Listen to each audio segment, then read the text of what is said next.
to the Players Club podcast, a podcast by the players for the people. I'm Darien Rencher. A little bit about me. I'm a current Clemson football running back. This is my 6th year, and I know that seems abnormal because it is. I redshirted. My first year was 2016, the year we went to the national championship with Justyn Ross. A bunch of great players on that team. That was my first year. I played 4 seasons. I came back for a 6th year. So currently, my last year coming up, get my master's right now. Just graduated back in December. I've been a part of 5 ACC championships, 2 national championships. I think most people know me for recently is winning the Disney Spirit Award, which is crazy to even kind of say. It's the award given by Disney, ESPN, to the most inspirational figure in college football. So to have my name associated with that is crazy, was a huge blessing. So now we're here. The reason I'm doing this is because I feel like the people want it. You guys have heard from everybody else from all the time, different headlines, but you don't really get to hear the players' perspective. And that's what we want to do here at the Players Club. Give you guys what we really think, who we really are, because you guys need it. So we're coming off the offseason, getting ready. This is just had some football games last week. This is my first week back playing football this fall. NIL was probably the biggest thing to drop July 1st. We're able to profit, and this is a big reason why I'm able to do this right now. And I feel like it's been cool to look across college football and see so many guys, one, making legit money, which is, I think, well-deserved, but also just capitalizing on so many opportunities that they haven't been able to. I feel like it's going to be so great for the sport. Obviously, some negative stuff, but we're dealing with humans, it is what it is. Overall, I think it's going to be great, and I think it's long overdue for college sports. So NIL was huge. I've been able to tap into it. Next is I got engaged. Most money I've ever spent in my life.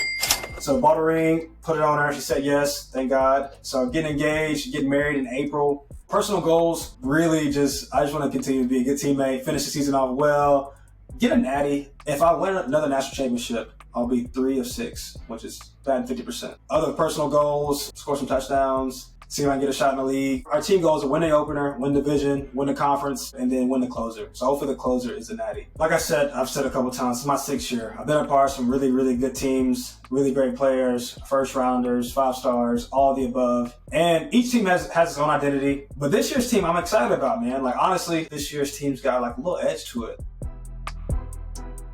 At the Players Club, we're gonna have some of the biggest guests, biggest name, biggest stories. We're gonna try to do it big, seriously. And our first guest fits all those things. That person just so happens to be my teammate, my friend, my brother, one of the biggest storylines and biggest players coming to the college football season. Justyn Ross joining us here on the Players Club, coming up next. All right, you guys, we talked about before, we want some of the biggest guests, biggest stories of college football. Got one of my bros with me, one of my teammates, one of my good friends, Justyn Ross. Quickly, we're going to learn about just his journey. We're going to start from the beginning because I know a lot of you guys want to hear pretty much his story. So the first thing, Justyn, obviously you chose Clemson, bro, 5-star recruit, could have went anywhere in the country. I know some of the stuff why you chose Clemson, but the people want to know, why did you choose Clemson, bro? I chose Clemson because of the family atmosphere that it had. That was real big for me, just being around family, because I knew I was gonna be away from home. I ain't never been away from home like that, so family was real big for me. If you are a college football fan, you obviously saw 2018 was our national championship, the last national championship we had. I mean, a lot of 5-star guys come to Clemson and whatnot, and some of them live it tonight, some of them don't. And I always try to see, like, this guy's going to be what people say he is. The moment I knew Justyn was real, there was a play in our fall camp. He definitely remembers this. Trevor was rolling out to the right, and he was throwing the ball away. And somehow I just see some dude wearing number 8 reach his hand up to the moon and grab his ball. And an unbelievable right-handed catch. Are you kidding me? A palm, and then he gets the right foot down. That's as good of a catch as you're going to see. How'd it feel? Man, it felt good because, like, when you leave your state, you're gonna have a lot of doubters. Folks gonna stop believing in you. Folks gonna stop supporting you, everything like that. So I felt like I had something to prove to a lot of people. So I mean, I put in the work. Whole freshman year, I felt like I had something to prove. So I put in the work, man. I had to get it done. It was crazy. It was crazy for real. I mean, but like I said, I came in with the mindset, I'm about to do this. I'm finna do this myself. I'm coming in as a freshman. I'm finna come in and start. Like that was my mindset the whole time. I'm coming in. I'm finna start. I'm finna take over. And I mean that was just my whole plan. And I went through with it. Hey, if you don't know, you can look up some YouTube clips. My boy Ross is a hooper. We get our little sessions in. You know what I'm saying? We might play some pickup during the off season. What would you say? You think you're the best hooper on the team to come through? Man, I think I've been the best hooper on the team since 2018, man. my team, we won the intramural championship. They lost to the dudes we beat. So I'm just gonna put that out there. They did not make it to the intramural championship, but team with me, Trevor, Kayvon, Tremaine Ankrum, get a shout out on this, and Tavian Feaster, shout out to him. We won the intramural championship that year. But I would say Ross is a hooper, and that play really, bro, it shows like my man got bunnies. I remember spring ball. Obviously, everything was normal, everything was regular. I remember, I think I was in during Skelly, which is pretty much 707 for people that don't know football terminology. 707. When you catch a slant and my man hits you, and it looks like a normal routine play, but then everything stopped. You think it was going to be as severe as it was? Like, take me through your mindset. I mean, it's football. Everybody get hit. Everybody take a hit every now and then. You know, I'm thinking it's a regular stinger or whatever. I'm gonna get X-ray. They gonna see everything. Make sure everything's still working well. But I mean, that wasn't the case. I mean, when I went in to get an X-ray, and I left out happy, man. Still ready to play ball. And then probably like 2 days later, I had got a call to go in Coach Sweeney's office, and they let me know that like I was born with a fusion in my neck. Like I was born with 2 of my vertebrae fused together. So Right. I mean, it was hard. It was hard to take on at first, but I just realized like it's more to life. It's more to life than really just football for real. And I was leaning on my grandma. I was leaning on my grandma a lot, just cause of her faith, and that's what really kept me going for real. Man, shout out to the praying grandmas for real. And like, I mean, probably you're not the only person to go through. Like, I mean, obviously yours is severe because you know if you're gonna be able to play again. But like, I tore both my ACLs. I know you tore your ACLs in high school too. There's probably some like gonna be some young kid or even a college kid that like admires your journey. Like, what would you say to somebody going, you know what I'm saying, going through a tough time right now? Something real big for me is get close with God. That's something real big for me, man. Cause that's really what got me through for real. God Himself. That's really what got me through. So if you going through something, just don't give up on yourself. Don't give up on yourself until God say so. Really. So that and that's what I did. Like, what was that? You know what I'm saying? You talked about God. What else was like that mentality just to each day, day in, day out, just like baby step after baby step after baby step, just keeping the faith? Really just not giving up on my dream. Cause like throughout my whole life, I always said I'm gonna go pro. I'm gonna go pro in something. Like regardless if it's basketball, football, it don't matter. That's always been my plan. So I ain't never give up on my dream. Like I just kept that same faith in my dream. And shout out to my doctor, Dr. Okonkwo. Shout out to him. He Shout out to him. most definitely. He worked a miracle for me. But the process it was like you said, it was an 18-month process. So I got the surgery June 5th, 2020. As I was going through that time, I kept having to go back to Pittsburgh for checkups, get different X-rays and stuff like that. It was so many unanswered questions. Like Right. when I was gonna be back, nobody even knew if I was gonna play this year. Like nobody knew if I was gonna play. Period. Like you said. So like it was just so many unanswered questions, but that I just never lost my faith, man. That was something big for me, bro. I just never lost my faith. I remember. So this was I forgot what day it was during fall camp. So we was in fall camp, and the biggest question mark going to the year, I mean, obviously losing Trevor, losing Travis, and it's like we got to get somebody back that's familiar that we know that's been on the field and snap. And so it was like, are we gonna get J. Ross back? And I can't remember which day it was. You might know more like the actual day, but it was like, remember Coach Sweeney was like, all right, J. Ross is clear, and the whole team was, you know what I'm saying, was like, dang, all right, everybody clapping because like, if you clear, but we're gonna have a good season. So what was like when you finally got clear? You know what I'm saying? Walk us through like the emotion. You know what I'm saying? Because I know it was like big for you. Oh man, like that was probably one of the biggest moments of my life for real. Just because I didn't know if I was gonna ever play again, and when he called me in his office, I still did not know. When he called me in his office to clear me, I still did not know if I was gonna play again. Like I was nervous. I ain't know nothing. Like it was so many unanswered questions. So it was a lot that went into that day by itself, because he told me like a couple days. He told me a couple days later, like we gonna make sure we have an answer for you, within the next couple days. So when he called me in my office, I already knew what it was. I already knew what it was. And when he told me, bro, it was just so many different emotions, dog. Like so many different ones. Him Coach Sweeney and Whitman Corby was in there. So and that it was just so many different emotions, bro. I remember what old Ross looked like, and I'm like, is he gonna be like that or even better? And I'm excited for this season because I feel like he'll say it for himself, but this is the best, and I haven't seen him, and I haven't seen him do some crazy things before. So I'm excited. Obviously, you get back in the groove. How you feel, bro? What do you know what I'm saying? You think it's gonna be like same old, or you actually feel like, I don't know, I mean, you a tough dude. We all tough. You mean you think you'll get so emotional? Like, how you think you're gonna feel? How do you even feel going into the week? Man, I feel good. Like honestly, bro, like I don't feel nothing. Like I don't like a normal person will be nervous for real. Be nervous this whole, but like honestly, bro, I don't feel nothing, bro. Like I'm ready to play ball. I'm so anxious, bro. Like I mean, obviously, you got to give it a chance. When we talked about having faith, you got to give it a chance because if you don't ever try again, I mean, that's worse right. than something bad happens. So what do you think? What do you like say to yourself when people are like, "Well, man, what if something bad happens again?" You know what I'm saying? God got me. That's all. That's all. Like that's all I say, bro. God got me, bro. That's all. That's my answer to every question. Yes and amen. All right, this weekend, we ready. We ain't about to disclose too much information, y'all. We just gonna talk about we're gonna stick to J. Ross. Obviously, y'all know we get ready for the game. Top 5 matchup, play Georgia. But just want to talk about DK. So people don't know he's our teammate who left. He finished his time here at Clemson back in the spring and transferred it to Georgia. And just people that don't know, him and Ross are like really best friends. You know what I'm saying? On every team, you got your clique of friends. Everybody cool. Like me and Ross are cool. I'm cool with like all the alignment, whatever. But you find your 3, 4, 5 guys that you really like, you really kick it with. And so for me, that's been different guys.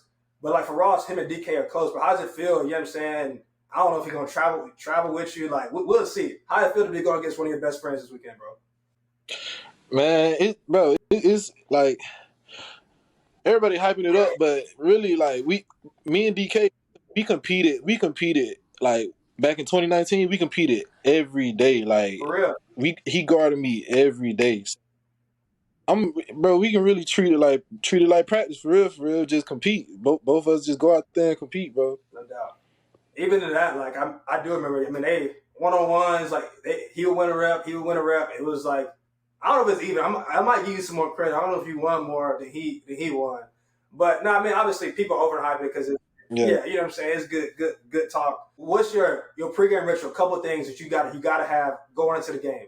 Man, I just gotta have some music, bro. If I have some music, that just put me in a whole different zone, bro. That I don't need nothing else but that music, bro. That's gonna put me in a whole different zone, dog. All right, so I'm gonna call this rapid fire. So pretty much either give me an answer to the question or give me your first thought. When I say something, it's either gonna be a name or something. It'd be like first thought that comes to your mind, say it. All right. Here's a question. Your favorite artist, top 3 right now, who you listen to? Top 3. Lil Baby. Gotta be. Lil Durk. Gotta be. And Rollo. Okay, all right, favorite food. What you got? Wings. Mild lemon pepper sprinkles. You blue cheese or ranch guy? Ranch. No, I don't do that blue cheese. All right, bet. Favorite receiver in the league right now? Julio Jones. All right, easy. That's fitting. Favorite sneaker? Jordan 4s. Solid. I just got some 4s. Got the metallic purple joints. 2018 National Championship. First thought. One hand kick. Easy. Look, easy. All right. Coach Sweeney. Dependable, reliable, always there for you. Sure. Trevor Lawrence. The GOAT. Easy. For sure. DJ Uwe Angagale. I said it right. The baby GOAT. The baby goat. All right, bet. Then NIL. Should have been here a long time ago. For sure. It's been good for the boys. All right, NFL. Someday, one day, I'll be there one day. Favorite game you played in since you've been at Clemson? I might know this one already too, but just like favorite game. My first South Carolina game for real. That was hype. That was the one at home. J. Ross, sign up to the people. Anything else you want to say, or just, you know what I'm saying, say whatever. Just say something. Your last words to the people here at the Players Club. Man, hey, y'all better tune. Hey, y'all just tune in on this Saturday, man. Hey, it's gonna be something special for real. We're near the end of the show. I want to come with a catchy phrase for this part of the show. We are not there yet, so I'm gonna need you guys' help. Whoever creative genius you're out there, I need you to come with something to call this segment. This part is gonna be submitted questions from you guys that you guys want me to answer. Whatever you want to know as far as I pick my brain. But the first one is about NIL. The kind of the golden question I feel like everyone that has backlash wants to know truly is, how is NIL affecting the team? I just feel like people just assume that everybody's just gonna be hating because another guy's making money. And in reality, it's like, I've been proud of the guys out there that are making money. I'm like, bro, get yours. Even the guys I know are making way more money than me, do your thing. Get yours. You deserve it. All the boys are happy for guys getting their coin. No matter how much money people make this next 6 months, it's gonna be more money than I had last year during this time. Our stipend check at Clemson, if you're on full scholarship, as a Clemson football player, I get $18.91 a month. And that's for me to do whatever I want with it. And on top of that, you go to bowl games, which is, tell you, bowl games. When I think of bowl games, I think of money. I'm like, I am getting an extra allowance. I'm getting some money on my card. Actually, here's a little thing. Wasn't even planning on doing this. So Clemson, these are like our Clemson allowance cards. It's like a blue card. We get it when you first come as a freshman. If you're old like me, it runs it every 4 years. This is my second card because I have to renew it because I'm a 6-year guy. But all the money gets put on here. And the secret is, bro, don't touch your blue card during the season. And Christmas time, $1,000, $2,000, $2,500, $3,000 will be on here. So you get stipend checks. So nobody was ever just truly broke. But the key is, NIL allows you to just make more money than you could have made. So whether it's $100, it's $100,000 or $1 million, NIL has been good for all the boys because you get more than you did last year. Someone asked me, how does it feel to be a part of a winning culture at Clemson? The moment Clemson football or any winning program starts to suck, then you're not gonna make any money. Keep the main thing. People are like, what are the rules in place? Can a guy just miss a workout or miss a practice and go signs Billy Bob and Joe? No, that is not happening. Because the moment that happens, you're not gonna be on the team and you'll have no chance of making any money. That's the thing. Limited free time you do have. You gotta figure out how to get your hustle on. And in regards to NIL, the best thing I've heard yet, you need the sauce, but don't get lost in it.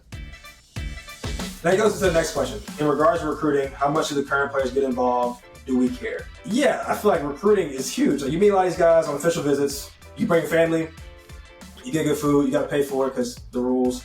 I think the cool part now is I can walk around the facility. Like, even I'm thinking about today, I was walking through our recruiting chief of command. I walk in his office and he's got I see all these letters about to be sent to these kids. They put so much effort into getting people here. I see all these letters. They got these human-sized cutouts of these players. It only gets bigger and better as the years go on. So the way we were getting recruited isn't this good. And the way people get recruited in 5 years won't be as good as it is now. But the way it is now, it's crazy. And so players, we don't really have a choice but to get involved because you're like, all right, well, this is the next up. And you kind of get excited about this next kid. He's supposed to be the guy. Usually they'll bring him in and you'll be assigned a recruit sometimes on a home game. They give you a $75 per diem to go out and show this kid a good weekend. Everybody wants to know what's the party scene like. So you take them to some frat party, college party, so they can get a taste of college. You're just trying to fit in. So they're all posted on the wall. They be on their phone. You stay in touch. And as a high school kid, nothing's cooler than having college football D1 dudes from big time school comment on your the picture from Friday Night Lights. If there's a big time recruit we know, they post a picture. We're always showing love. I feel like it really does have an influence on you know what I'm saying, where the kid goes and they feel love from a certain place. And so I literally thinking back on so many stories of somebody's mom was like, oh my gosh, you guys were so nice and education's such a big deal, which it's all good things, but it's and the kid's just yeah, mom, yeah, what my mom said. I'm like, bro, you're a grown man, make your own decision. But it's yeah, my mom liked this place, my grandma liked this place, and my dad thought it was cool, so I thought it was a good place to come. Whenever recruits come, I always try to be polite to the parents, make them feel at home, all that good stuff. At the end of the day, you can't suck and get good recruits. So obviously the winning part of it like helps. All right, final question. This is certainly off the field. What song do I think is gonna get like the most hype? You know what I'm saying? Bring people to the dance floor. Take us to that place in my wedding. Vibes gotta be immaculate. Gotta be galore. They have to be really, really good. I would say Dreams and Nightmares by Meek Mill. Freestyle by Lil Baby is gonna take me there. Finito by Chief Keef. A recent classic, Mo Bamba, is gonna take me there. All right, you guys, that concludes our first episode here at the Players Club. I want to thank my boy Justyn Ross for coming on. Really got one of the best stories, and I can't wait to see it unfold this season. Looking forward to having many more guests on the show, the biggest, best stories in college football. I want to have them here, so tell us who you want. And also looking forward to this weekend, man. We got one of the biggest games, if not the biggest game this weekend. Number 3 versus number 5, top 5 matchup. And in the meantime, like, subscribe, comment, follow us. And please send in questions. We want to hear you guys' thoughts and bring them onto the show. This has been Darien Rencher. This is the Players Club. Thank you guys for watching. We'll see you next Thursday.